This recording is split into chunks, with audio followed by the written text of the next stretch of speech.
Students ज्ञान विहार के online class में आप सभी का स्वागत है। आज हम नया चैप्टर ले रहे हैं। आज हमारे पास जो नया चैप्टर होगा वो होगा सरल रेखा में गति। सरल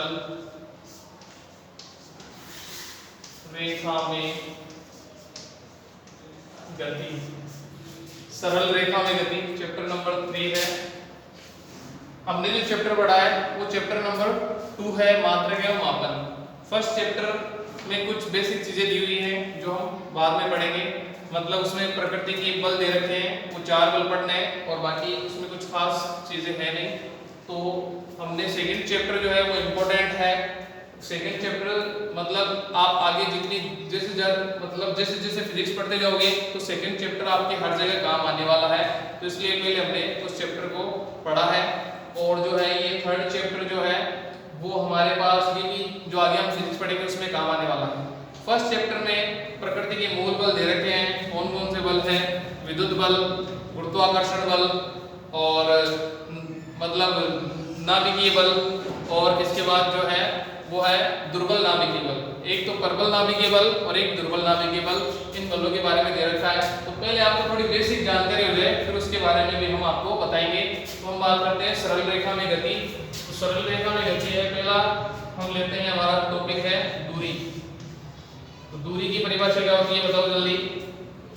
दूरी की परिभाषा आप सभी को पता होगी, और अगर नहीं पता है तो देख लो। किसी कण की वास्तविक लंबाई को, किसी कण की वास्तविक लंबाई को मतलब कुल लंबाई को किसी कण की वास्तविक लंबाई को दूरी कहते हैं। कोई भी कण है वो जहां से स्टार्ट होता है वहां से लेके जिस रास्ते से होके गुजरता है वो टोटल लंबाई या वास्तविक लंबाई, उसको हम क्या कहते हैं? दूरी। जैसे मान लो कोई बिंदु A है, वो इस तरह से जाता है बिंदु B पर, फिर C, फिर D, फिर E, फिर F। तो A से B, A B C D E F, यहाँ तक जितने रास्ते से होकर जा रहा है तो टोटल लंबाई उसने कितनी कवर की, उसको हम क्या कहेंगे? दूरी कहेंगे। ठीक है। इसके बाद हम आगे बात करते हैं किसी कण की वास्तविक लंबाई को या कुल लंबाई को हम क्या कहते हैं? दूरी कहते हैं। अब हम बात करेंगे स्पेशल पॉइंट या विशेष बिंदु। ले लो विशेष बिंदु में हम सबसे पहला लेते हैं दूरी है। दूरी का मात्रक क्या है? दूरी का मात्रक हम ले लेते हैं। दूरी का मात्रक आपको पता है, वैसे तो किलोमीटर है, सेंटीमीटर है, मीटर है, बहुत सारे हैं, लेकिन हम एमकेएस में हमें लेना है। तो दूरी का मात्रक हो जाएगा मीटर। तो देखो यहाँ सेकंड चैप्टर में जो पढ़ा वो काम आया कि नहीं आया? चलो ठीक है, ये तो आपको पहले से ही पता था। सेकंड चैप्टर नहीं पढ़ते तो आप मीटर बोल सकते थे, लेकिन आगे हम बात करते हैं सेकंड जो स्पेशल पॉइंट है विमा। तो विमा क्या होगी? दूरी की विमा होगी m0 l1 t0 या l1, ये हम विमा ले सकते हैं। तो अब आपको देखो विमा पहले से आपकी पढ़ी हुई नहीं थी, और सेकंड चैप्टर अगर आपका पढ़ा हुआ नहीं होता तो यहाँ पर हम विमा नहीं लिख सकते। समझ गए? तो इसलिए सेकंड चैप्टर पहले पढ़ा, तो विमा क्या हो जाएगी? l1। इसके बाद हम बात करते हैं नंबर 3 पॉइंट, दूरी कौन सी राशि? सदिश राशि या अदिश राशि? तो सदिश राशियां कौन सी होती है? वे राशियां जिनकी दिशा और परिमाण दोनों हो, वे राशियां जिनकी दिशा और परिमाण दोनों हो और जो सदिश योग के नियम का पालन करें उसे हम सदिश राशियां कहते हैं। और वे राशियां जिनकी दिशा नहीं होती, उनका परिमाण होता है। परिमाण का मतलब है वैल्यू, ठीक है, मान, मतलब ये समझ सकते हो। वे राशियां जिनकी दिशा नहीं होती और जिनका मान होता है उसे हम क्या कहते हैं? अदिश राशियां। तो इसमें क्या है, दूरी जो है इसकी दिशा से कोई मतलब नहीं। आप कोई सी भी दिशा से जाओ, आपको टोटल लंबाई लेनी है, टोटल आपको जो है कुल लंबाई लेनी है। तो कहने का मतलब ये इसमें दिशा से कोई मतलब नहीं है। तो ये कौन सी राशि होगी? ये होगी अदिश राशि। अदिश राशि, दूरी एक अदिश राशि है।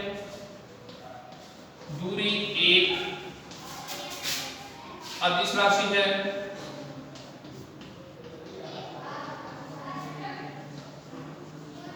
दूरी एक अदिश राशि है। वे राशियां जिनका मात्रक हो, वे राशियां जिनका परिमाण हो, दिशा नहीं हो, उसे हम क्या कहते हैं? अदिश राशि। इसके बाद फोर्थ पॉइंट लेते हैं हम।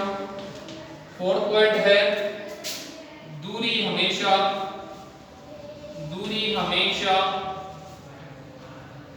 धनात्मक, दूरी हमेशा धनात्मक होती है। जाहिर सी बात है, यहाँ पे दे रखा है हमारे पास कुल लंबाई। कुल का मतलब क्या होता है? जोड़ना, ऐड करना। तो जो भी हमारे पास लंबाई होगी उसको हम जोड़ेंगे, ऐड ही करेंगे, माइनस करना ही नहीं है। तो दूरी हमेशा क्या होगी? धनात्मक होगी, ऋणात्मक होगी ही नहीं। समझ गए बात को? इसके बाद हम बात करते हैं विस्थापन। हमारे पास जो सेकंड पॉइंट है हमारा, सेकंड पॉइंट यहाँ ले लेते हैं। सेकंड पॉइंट बात करते हैं हम विस्थापन। विस्थापन क्या होता है इसके बारे में हम बात करेंगे। तो विस्थापन की परिभाषा क्या होगी? देखो, किसी कण की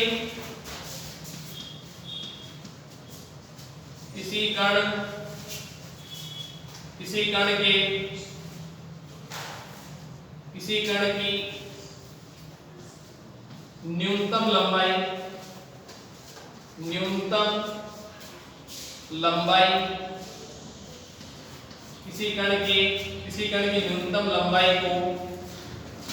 किसी कण की न्यूनतम लंबाई को विस्थापन कहते हैं।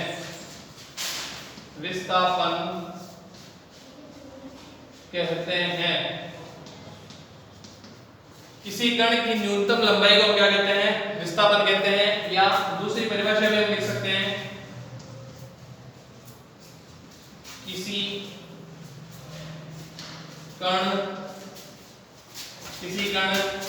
के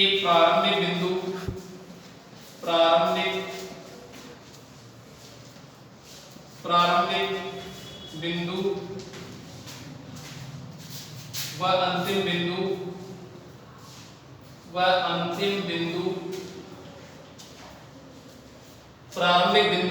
बिंदु के बीच कम से कम लंबाई को, या न्यूनतम भी बोल सकते हैं, कम से कम लंबाई को विस्थापन कहते हैं। विस्थापन कहते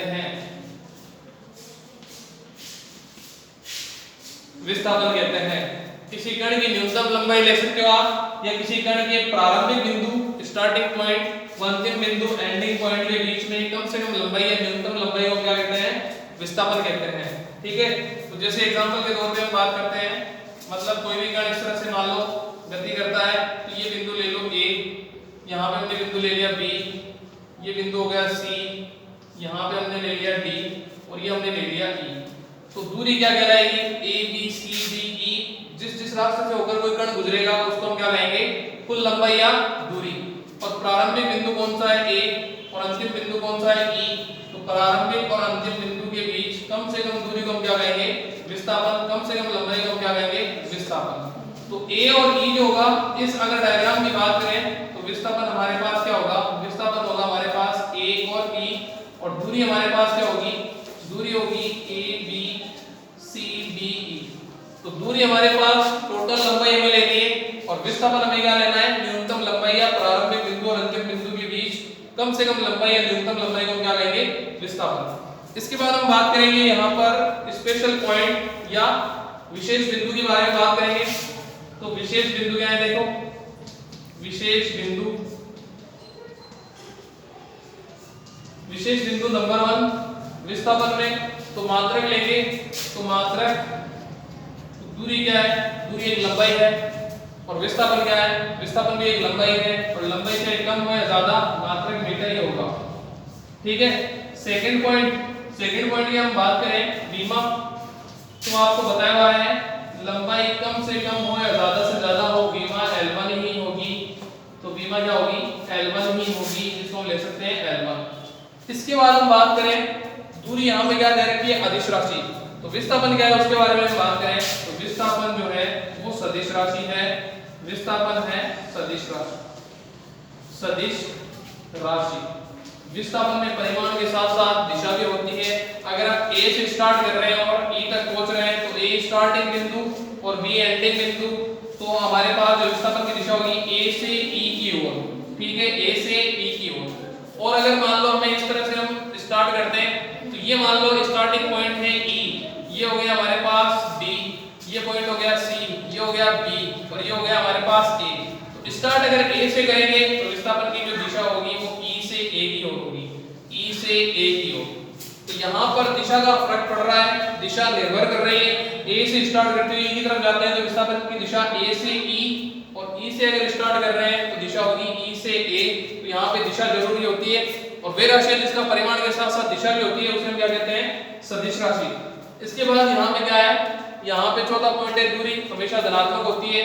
तो विस्थापन जो है फोर्थ पॉइंट है, विस्थापन जो है वो धनात्मक, शॉर्ट में लिख रहा हूं, धनात्मक, ऋणात्मक और जीरो भी हो सकता है। विस्थापन धनात्मक भी हो सकता है, ऋणात्मक भी हो सकता है और जीरो भी हो सकता है। आगे बात समझ में। इसके बाद एक पॉइंट और लिख सकते हैं यहाँ, पांचवा पॉइंट है दूरी का मान या तो ज्यादा होगा या विस्थापन के बराबर होगा। इसमें अगर पांचवा पॉइंट लिखें तो विस्थापन का मान या तो दूरी से कम या दूरी के बराबर होगा। तो कम तो आपको समझ में आ रहा होगा, दूरी का मान ज्यादा तो समझ में आ रहा होगा, क्योंकि दूरी हमेशा ऐड करनी है, टोटल लंबाई लेनी है, तो दूरी हमेशा ज्यादा होगी और विस्थापन हमेशा कम होगा, यह आपको पता है। लेकिन बराबर कब होगा उसके बारे में हम